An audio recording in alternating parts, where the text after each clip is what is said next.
O Globo. Agora vamos para jornalista sério, o Guzo. O tal do rito é o que menos importa nas revelações de Moraes. E é grave. É crime, é ilicitude. Mas ele está certo. A Constituição é um caderno em branco em que os ministros vão escrevendo a cada dia a regra que lhes convém. Esse grau de arbítrio é que é o mais preocupante. É isso que vem ao caso. O Brasil, para atender aos interesses do governo Lula, dos magnatas corruptos que o apoiam e das organizações de esquerda, que vai do PT à CUT, do PSOL ao MST, sem falar de nações estrangeiras como China e a própria Venezuela, vive num regime sem lei. Sem lei. O STF faz a lei que quer. Inventa o crime que quer e se protege dos crimes que comete. Esse é o maior problema do Brasil hoje. O André Marsiglia foi na mesma linha, né? Percebam o que é estratégico. O STF, os seus defensores assumirem que houve violação de rito, dizendo que não tem grande relevância. Assume-se algo menor para desviar o foco, gaslighting, que é o direcionamento das investigações. Tem sido eficiente. Os jornais passam o dia debatendo ritos e formalidades, com advogados alinhados. É um jogo de narrativas, uma cortina de fumaça. Ele está certo, gente. São crimes gravíssimos que o Alexandre foi pego ali cometendo. Até o Josias, o jornalista ameaçado, Moraes levou STF e TSE ao submundo policialesco. Tem muita gente acordando, né? Tardiamente para burro, mas tudo bem. Antes tarde do que nunca. E o silêncio desses dois aqui?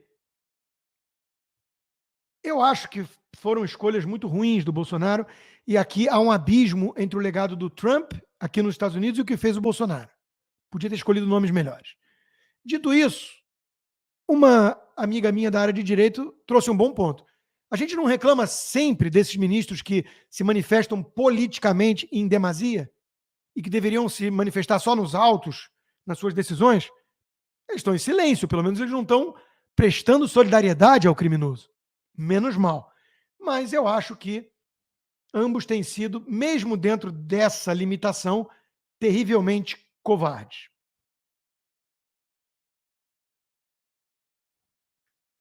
Merval Pereira, na sua coluna, o poder corrompe. Não é possível termos no país figuras poderosas que são inatingíveis, inatacáveis, inimputáveis. Não é possível. E ele está certo, claro. O que o Supremo fez agora foi uma defesa do tribunal. Eles se fecharam, está bem claro que não foi uma coisa de improviso, eles devem ter conversado antes ali, uma estratégia combinada. A última vez que eu vi o Supremo se defendendo assim foi, se eu não me engano, na decisão monocrática aprovada no Senado. Eles também abriram a sessão no finalzinho do ano passado, fazendo ali uma defesa e criticando a aprovação dessa decisão lá no Senado. Queria te ouvir, Merval. Eu acho que o tamanho da manifestação do Supremo indica o tamanho da crise, né? Ontem o ministro Alexandre de Moraes já tinha dado uma nota explicando tudo do ponto de vista dele e era uma coisa que se não houvesse margem para discussão, não haveria necessidade de uma manifestação tão enfática de tantos membros do Supremo. Acho que, no final, há um erro fático do ministro Alexandre de Moraes e do presidente Barroso também, porque o que a Folha fez não foi uma notícia mentirosa. A Folha fez uma publicação de um fato e interpretou esse fato certamente com base em advogados.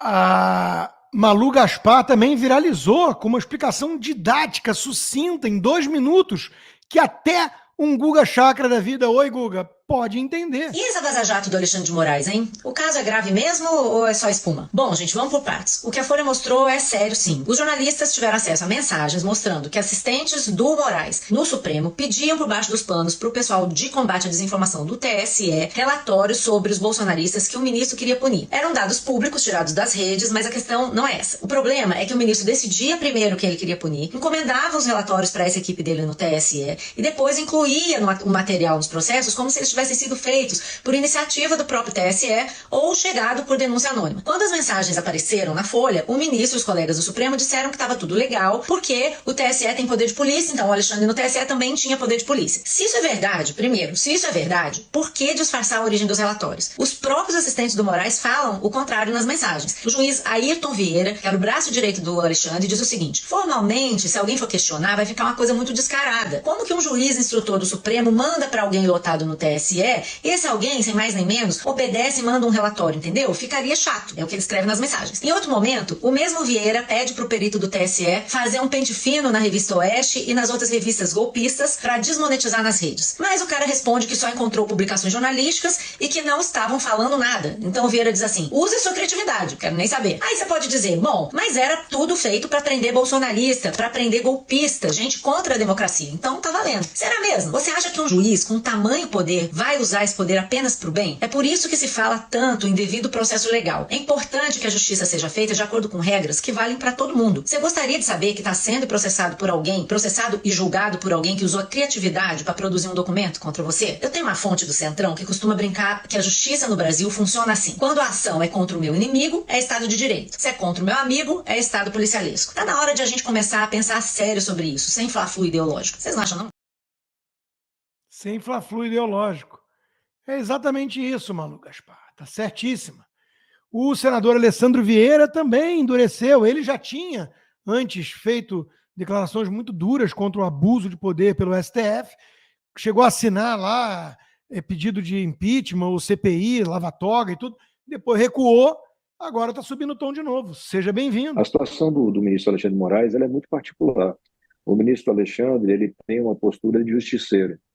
Ele vem aplicando uma justiça de vingança. Isso é muito claro. O tamanho das penas aplicadas, a falta de uma distinção entre comportamentos.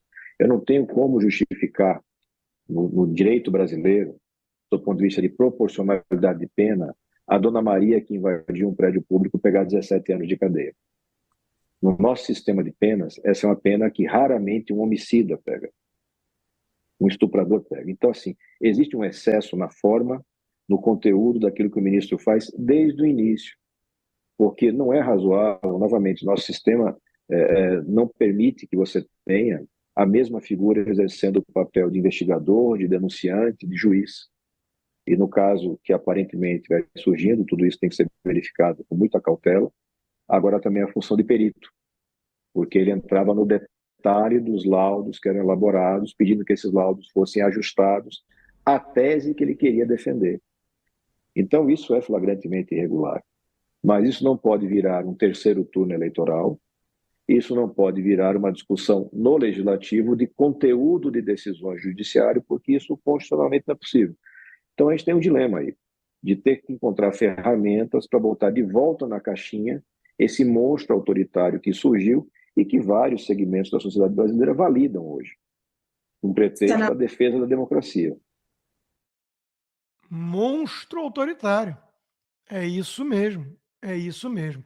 Marcel Van Hatten, que tem sido uma das vozes mais firmes contra esse tirano, como barrar abusos de Alexandre de Moraes, e a coluna dele na Gazeta do Povo hoje.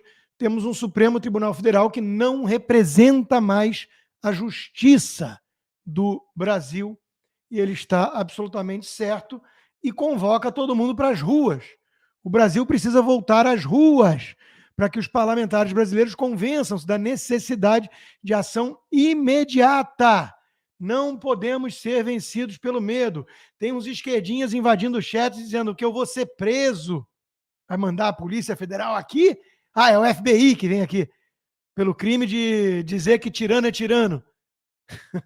Patetas. Não vamos ter medo. Acabou o medo, não é para ter medo. As pessoas estão engrossando o couro.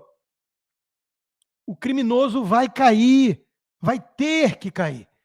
Então, meus amigos, sem essa, olha só, Partido Novo, partido também que representa com coragem uma parcela que não aceita esse tipo de abuso de poder estatal, independentemente de fla-flu ideológico. Novo apresenta queixa-crime a PGR contra Moraes por falsidade ideológica e formação de quadrilha. Por enquanto, a gente sabe que a PGR é aliadinha. Mas essas coisas mudam. O sistema também ia proteger o PT lá atrás, mas o Eduardo Cunha acabou colocando para votação o impeachment da Dilma. Ah, quais são os interesses da Globo nisso? Ah, Rodrigo, você não acha estranho? Não me interessa. O Stalin não tinha o mesmo interesse dos Estados Unidos, mas lutou junto contra Hitler. Depois veio a Guerra Fria.